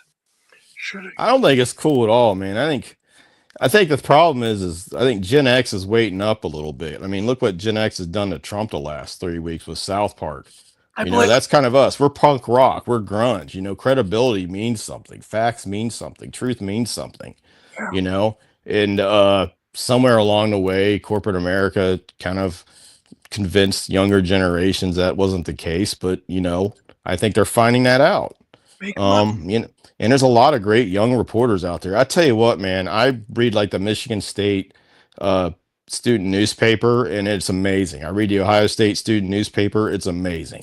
So, if you guys are, for people looking for real news, hit the university newspapers. Yeah. They're fantastic. These are kids that are dyed into it. They're not feeling down or mopey about the industry. They're the young blood, and I'm telling you, the journalism's alive and well. And that's wondering, and part of me doing this stuff, I still, I got a story I'm working on. It's non-wrestling related. And I always have stuff I'm working on, but lately because some career changes, I've been doing more wrestling stuff. But mainly I try to do it for fun. I wanted to escape from all the car crashes and mass shootings I was covering. It's funny, back in 19, I asked Dave, we had a terrible year in Dayton. We had a massive tornado break. There was 18 tornadoes. One was an F4 that tore through the center of the city. We had a mass shooting. 9 people got killed, including 2 that I know. Um, uh, the guy who saved the day, who probably saved around 200 people, was Jeremy Ganger. He was a professional wrestler. He was working as a bouncer. He ended up getting an NXT belt from Triple H at an NXT airing before a show. If you look up Jeremy Ganger NXT, and just see what this guy did, he's a true hero. But I remember just all the serious notes. I was asking Dave. I remember just never went real serious, but I was like, hey, you mind if I could have like a little wrestling column so I can write about something other than this serious stuff all the time? Well, then I start doing it a little bit for SE Scoops. And next thing you know, Vince is getting, under in federal indictment, and there's all these sex assault scandals. It's like, well, it happens, but you know, but it's like, I'm glad I'm here. I always was interested to see what happened if they took a real journalist and we threw him into the wrestling jungle. And I think we're seeing what happens is it stirs up a hornet's nest a little bit. Psycho Fox says it's crazy as Bischoff, Ariel, etc. are in WWE's pocket while at times. And, I'm really disappointed in a lot of those guys. Bischoff has a legacy he should be defending much more. Ariel Helwani, he was always the guy he pissed off Dana White, and for some reason he's just decided he's a WWE fan. His interview with Paul Heyman the other day, where he's talking about, I don't care about Brock Lesnar's hit. I mean, he brought up critics of Jesus, God, Muhammad, and Moses in a defense of Brock Lesnar, and Ariel's listening to this, and I'm like, I know Ariel's a great journalist when he wants to be. It's like he just really has to be smoking under his head, I think I think at one moment he's going to pop off. I want to see him do it. I'm surprised he didn't do it in that case, but WWE has canceled their post pay-per-view scrums. yes. I'm like, what are you afraid of? There's a chance people would talk about how great it is that Brock is back. So this is an interesting thing. So I talked to 3 people who were in the press box, and they didn't notify that they canceled the pressers until after the credential pickup deadline. So one of the people I talked to drove a whole day to get there.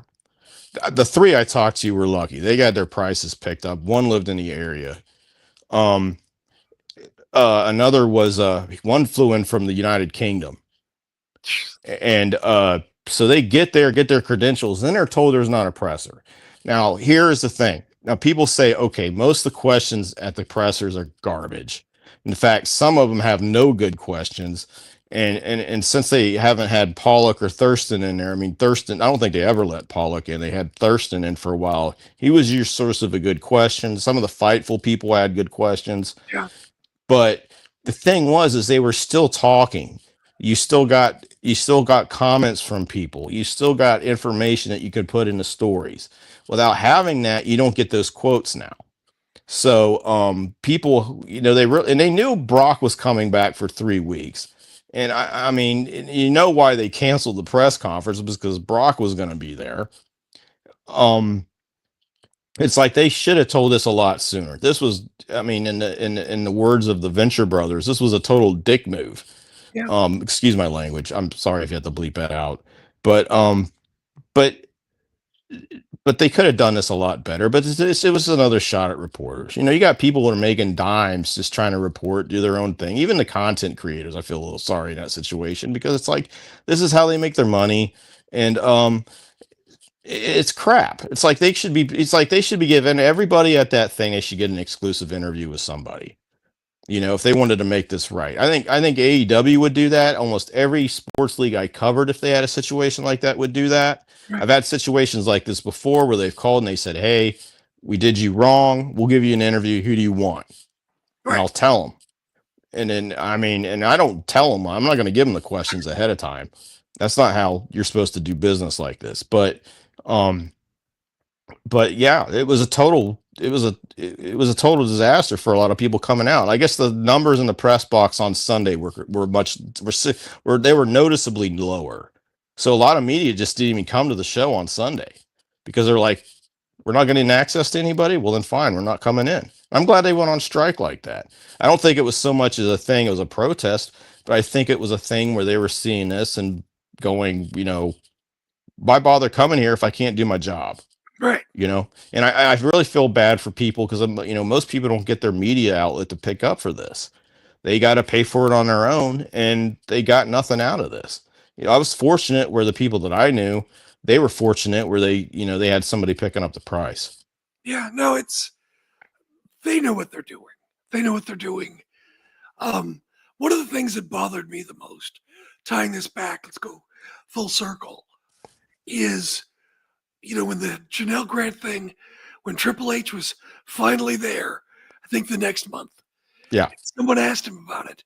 And he said, we're taking every precaution, or we're taking every, I forget exactly what the term was. And someone goes, which ones? And he goes, all of them. And it's like, what? And then it's like, we've never seen anything on paper. No. Never seen anything official, anything to do with talent safety, period. Yeah. And it's like, that's what really upset me, is that, yes, we have not gotten that. We will never get that. No. And it's offensive. Real media should be asking every day, where are these company guidelines to assure talent safety? I think this is a question that should be asked to Tony Khan too. It's like, in light of this, what is your company doing? Right. You know, now they haven't had a scandal like this. You could say that, okay, well, that's not fair. They haven't had a person of Right. Vince's record. Tony doesn't have a record like Vince does, any of that, but they're still a company. They're in a wrestling business. It's fair to ask them, okay, what's your guidelines? What's your protocols? What are you doing to make sure something like this doesn't happen? Because you're talking about a business where women is part of it. They're in a very exposed position Right. where they can be victimized very easily, Right. especially with the nature of the business being that basically it's a sport where somebody on top picks the winner. And to me, to get to really down to the bottom of this, people have to really start asking the female talent. And I hate seeing them get put on the spot for this, but until they speak up, I don't see things coming more out clear about what's going on. And I think there's a lot of things to be concerned about. I just, when you see leaf fitting, when you know some of the reputations of some of the people still working there, like I know you do, Jim, you probably know more than I do of some of those people. But it's there's still a lot of problematic people there, and some of them are executive producers of the company that's had bad track records, and or the TV shows, I should say. It's like, okay, somebody needs to ask the women, okay, do you feel safe? Have you had problems?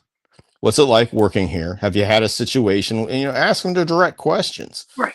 The thing is people are like, well, they'll never say this. They never say that. Of course, they're not going to say it if you don't ask. You have to ask. Sometimes they're dying to tell you. I've ran into that situation before where I've asked a public official about something. It was a scandal. And it was like, everyone, oh, he's not going to ask. He's not going to cast. They already said no comment. And I'll ask him a question about it. And next thing you know, I got a 30-minute answer. Well, that's people were like, oh, you don't need to ask Triple H about anything. And then Triple H dug his own grave with his answers. Like, that's why you asked the question.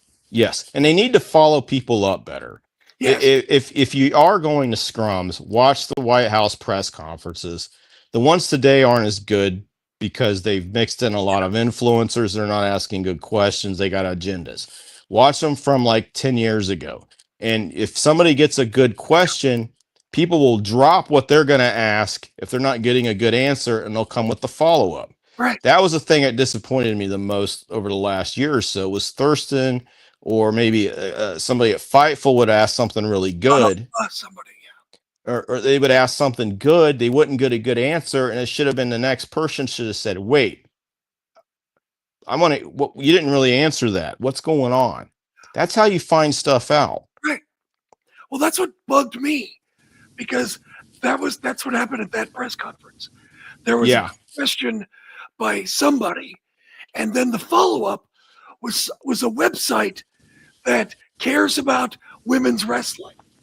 And their question was about the number of minutes the women got in the ring. And I'm like, if you're a website that cares about women's wrestling, forgive me, but I think the safety of female talent might be a little bit more important than the minutes they got in the ring.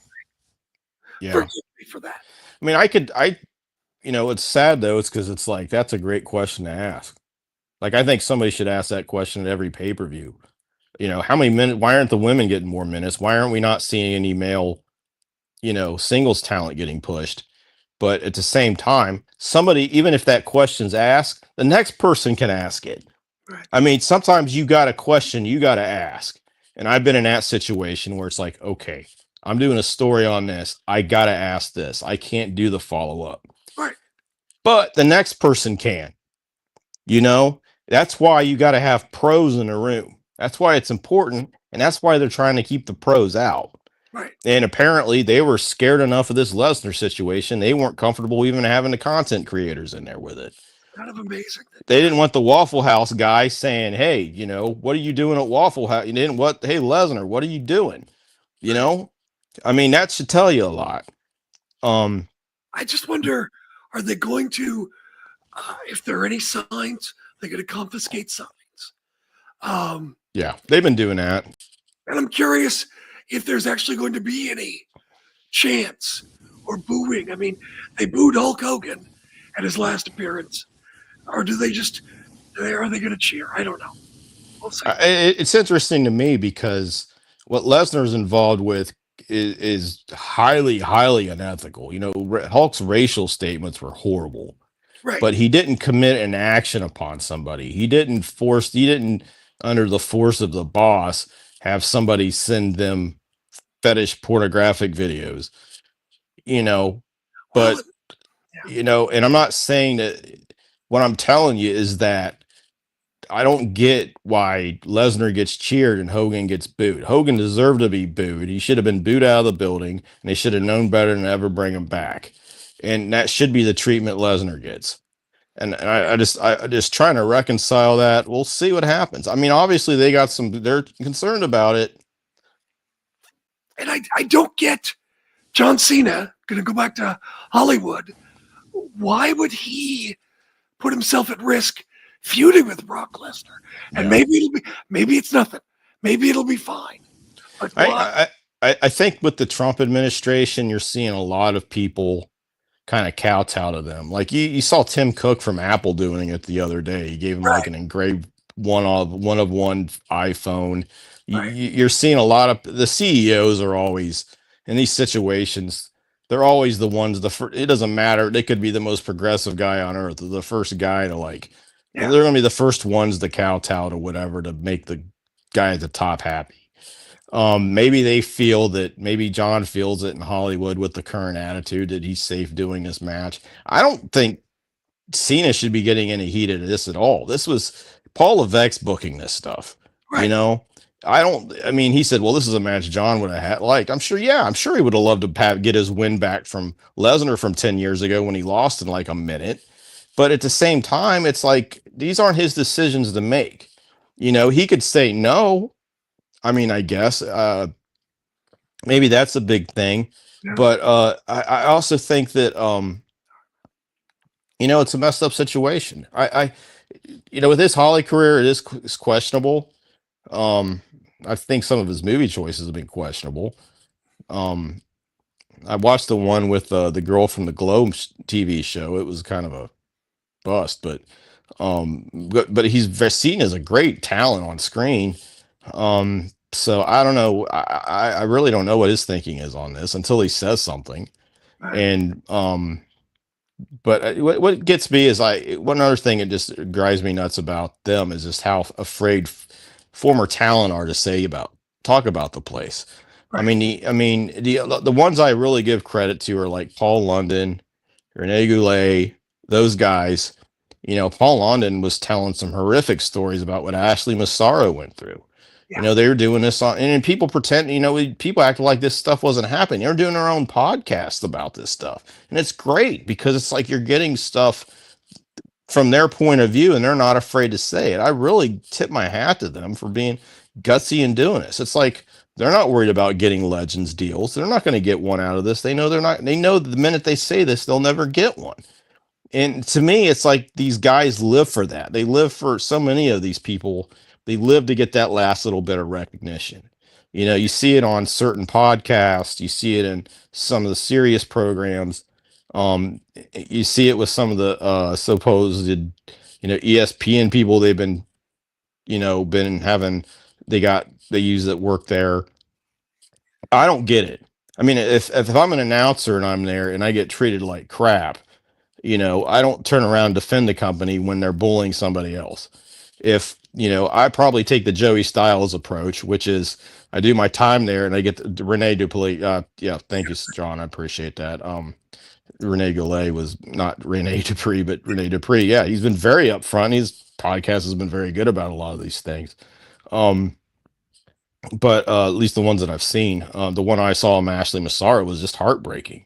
I have theories about her, which is very sad.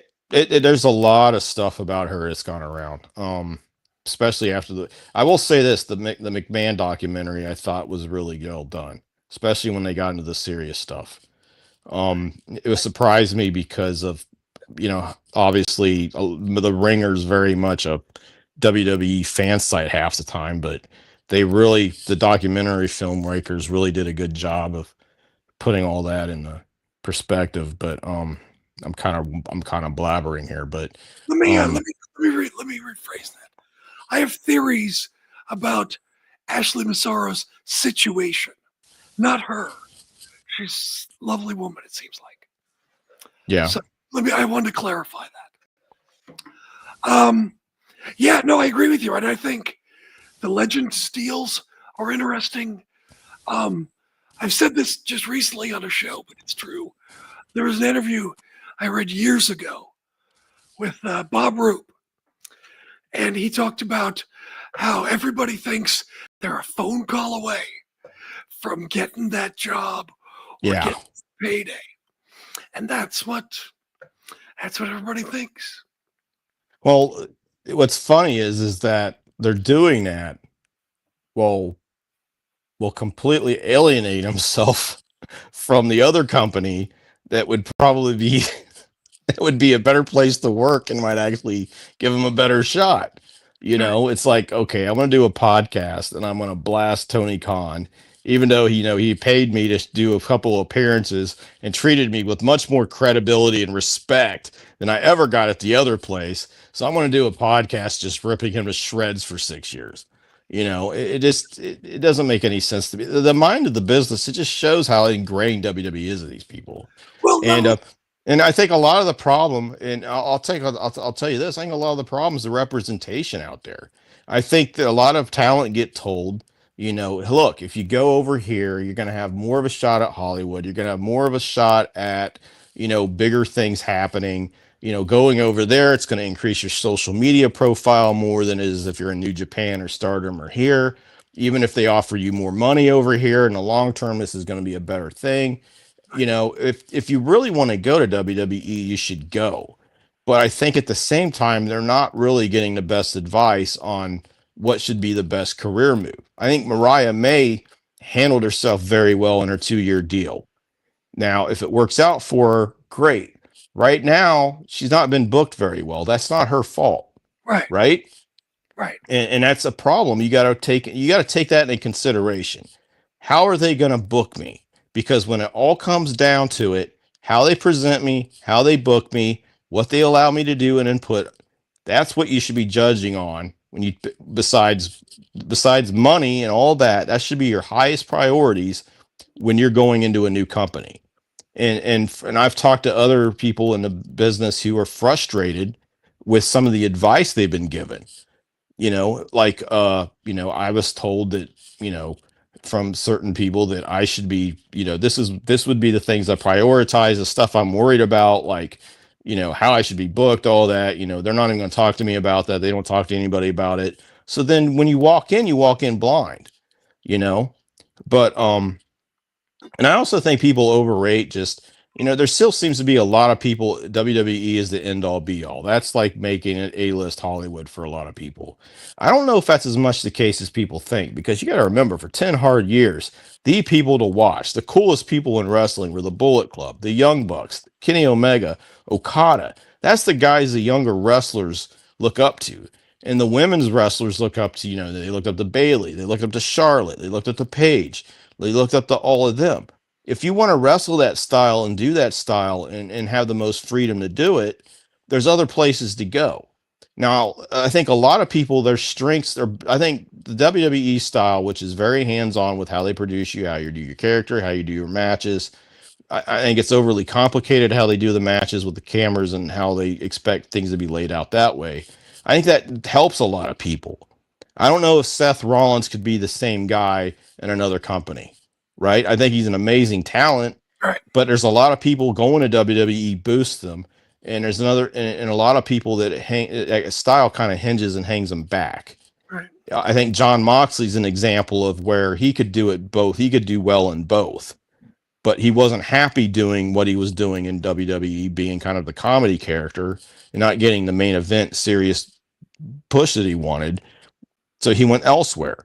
I think for other people, it works better for them there because maybe this brings out sides of them. Maybe they need that little bit of scripting, maybe they're not as good as a promo off the cuff, but people think that I'm, anti WWE. I'll be honest. I've never been a fan of the style as much as I have been because I watched Crockett. I watched Mid South. I watched Georgia. Right. That's just, that's what I watched growing up. I mean, I want people to know that going in when I'm talking about matches and stuff. I mean, it's just a different style of match. It's like listening to country music and being a fan. Okay, are you a fan of rockabilly or Bakersfield? Or if you're a fan of rap, is it West Coast, East Coast? Are you old school, new school? It's just a matter of taste. And But as far as the coverage of stuff, people need to realize too, WWE is a history company with 50 years of history. Vince McMahon's a guy with 40 years of history of bad news behind him. Right. That's why you're hearing this stuff coming out. This That's why you're, new. yeah, It's not new. Yeah, this isn't me. This is stuff that's come to me, and everybody knows this stuff. And this is one thing you go on. You read a bad hot take on Twitter, how many bad reactions you get. But if you post something that's fact, people get really pissed off. That's when they go over the line. I had somebody tweet at me the other day. He's like, well, if Brock really did something wrong, why did Janelle Grant's lawyers charge him with the crime? I'm like, okay, I don't know where to start with this person, but lawyers don't charge people with a crime. Law enforcement charge people with a crime. Okay. They don't have anything to do with it. And, Brock's future with this case, it remains to be seen. People need to take it at that. I think it was totally distasteful. I think it was disgusting. I don't think you can really say that you're taking the women's best interest at heart when you bring him back. I don't. I also don't think that you can, but it doesn't surprise me considering some of the people they have working there. You've had issues for a long time. Well, also, where is Brock's citizenship? Is he Canadian? I don't know. Well, he's American born, so I mean, imagine he's always going to be American citizenship. He's probably got dual citizenship at this time. I mean, and I think another thing to look at, to get a weird side vision of this business, is just to look at how fetishized Brock is by people in the business. Vince obviously fetishized him to a massive point, and that doesn't, you know, you know, you can be both a victim and a perpetrator. You know what I'm saying? Or part of the problem. Obviously, the stuff that Vince was thinking about Vince wasn't appropriate, or Vince was thinking about Brock wasn't appropriate. But that doesn't change that Brock did anything right or wrong with what happened with the Grant. I mean, he shouldn't have been sending her texts like that. He shouldn't have been agreeing to meet up with her as part of some exchange for a contract if he believed what was happening with the texts with Vince, which Vince very clearly said. Maybe it was bawdy locker room talk, whatever. Right. I don't know, but still it was getting set up to happen. And ignorance isn't, a defense of, getting away with breaking the law. It's never been that way. Does it come down? I mean, the thing is too, is that I need more information about this situation before everybody does. But right now I just, I think it just shows that they do not take these issues seriously. And a lot of that's because they're just making money. They're making tons of money and they're hot. Maybe if they weren't, maybe they treat it different. Well, and also for years, it's just wrestling. It's that phony stuff. Boom. And that's the biggest problem, because up until the Wall Street Journal got involved in this case and made it serious news with Vince, all these stories were treated, oh, it's just phony wrestling. This is why the Ring Boy scandal never made big news in the 90s. This is why all the wrestlers dying. I mean, how many wrestlers do you know that died in the 90s and the 2000s, Jim? I know 30 or 40, and I didn't cover the business that long. And that's still something that haunts me. That's one reason I came back to do this stuff. So I remember the stories of hearing what happened to the women. And I remember talking to guys I watched when I was 10 years old, and they died in their 40s of a heart attack. Yeah. That's one reason why I keep doing this. And that's one reason why, that stuff for veteran people and like us, that's something that's in the back of our head. Right. And it's like, until we see these companies actually making these changes to do this better, and WWE has done the changes, but at times, but still, you still see some things that are just like, okay, that's not a positive. I mean, the way they've handled the Vince thing, which, a lot of that they didn't have control of, but the way they responded to it was terrible. the press conferences, not mentioning it, not going and talking about it. They didn't give any specifics on what they were going to do to try to shore up safety for female talent. They still have people there with problematic pasts. Or even male talent. Yes, male talent too, because that was a major part of the Ring Boy scandal. You had if you believe a lot of people, a lot of male wrestlers had to deal with sexual harassment from the male executives. Yes, that's another story altogether. Like, that's another potential lawsuit is probably going to come out at some point. I mean, this is stuff that these guys have talked about. It's not just the Ring Boys. These are guys who are actual talent who are getting assaulted and harassed, or even in a locker room. Right. And that's why it was kind of alarming to see how fetishized Brock was in all this stuff. Yeah. You know, it doesn't forgive him of what his role was with Janelle. But, you know, at least the way it appears to have been, that he had knowledge of this. You know, maybe stuff that comes out later on, it clears up his side of it a bit. I don't know, but it just shows that this business needs cleaning up. The best thing for it,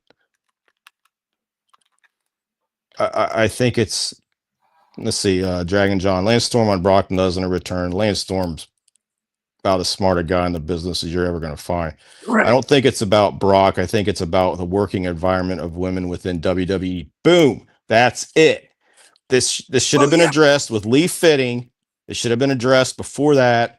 Bringing him back is just like a middle finger to that entire women. They've been doing this for years. They laid off almost all the look at all the women they laid off in the one chunk of layoffs they had a few months ago. Like, they're hitting them from all sides. It's like, okay, we're going to I mean, there were some complaints coming out of the women's side of the locker room about how they were being booked, especially after the Royal Rumble. It's like, okay, so we're gonna respond by laying a bunch of you off and releasing you, and then bringing back Brock Lesnar. I don't really know why, if you're a woman and you have the ability to work someplace else, maybe this stuff is on top and they're kind of away from it, that they're not feeling the effects of it. But at the same time, I mean, if I had somebody I knew was if I had friends or family that were working, were women working in a WWE locker room, I would be very concerned just because of the stuff that's come out. Well, and what does it say also to the male talent? And I'm not implying that anyone is a predator in any way. I'm not saying they are. Even if they are crystal clean, and let's say for the sake of argument, they are, it still is a bad message.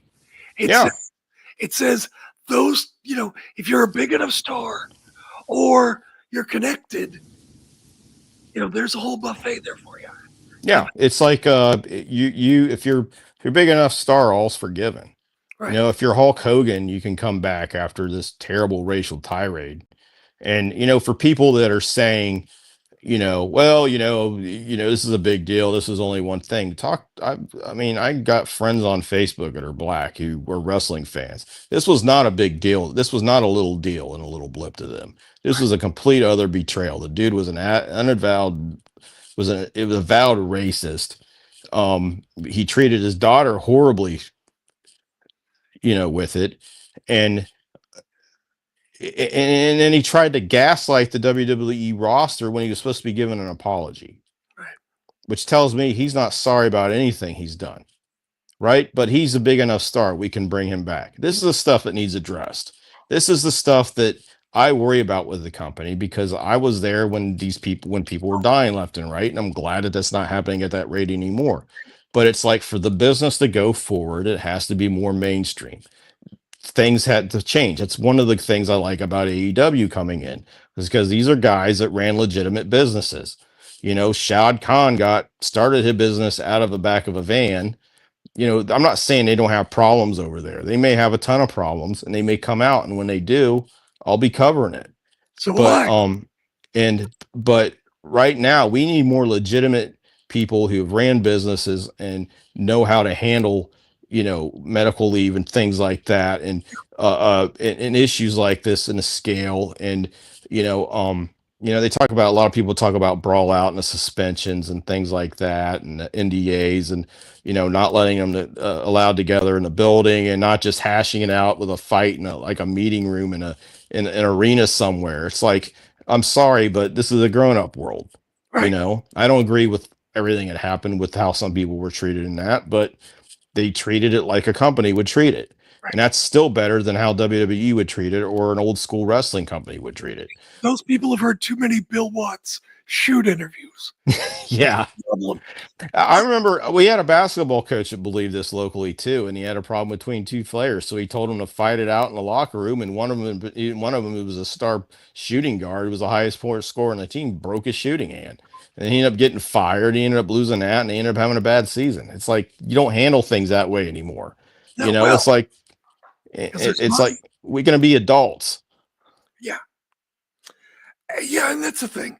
And I think if people are hearing this as being negative, I would say, like you said, I would isolate the phrase, wrestling needs to be better going forward. Yeah. For wrestling to survive in this corporate world we find ourselves in. Yeah. And that's what we're talking about. Be better for female talent. Be better for male talent. Be better with your policies. Make your policies clear. Put them on paper. So absolutely. These things aren't about being negative. We're talking about actual proactive solutions. Yeah, that should have been a response to the Vince McMahon suit with Janelle Grant. Right. That should have been a response to the grand jury investigation. That wasn't the response. Right. And that's what me and you were talking about. Right. We want a healthy long run wrestling business, but also a safe one for everyone. Exactly. And because getting in the ring is dangerous enough. You shouldn't have to be worrying about abuse and other things when you're not in it. That's exactly right. And I would add one more thing. Seems like a good time to wrap up. Thank you for everything, by the way. Oh, no problem. It's a pleasure and an honor to be on with Mr. Jim. I could talk for hours with you, man. It's been great. I would add one more thing. We haven't seen any of these new protocols announced or detailed or on paper. And I shudder to think that there's a reason that we haven't. It's not like they just forgot. Why haven't we seen these things?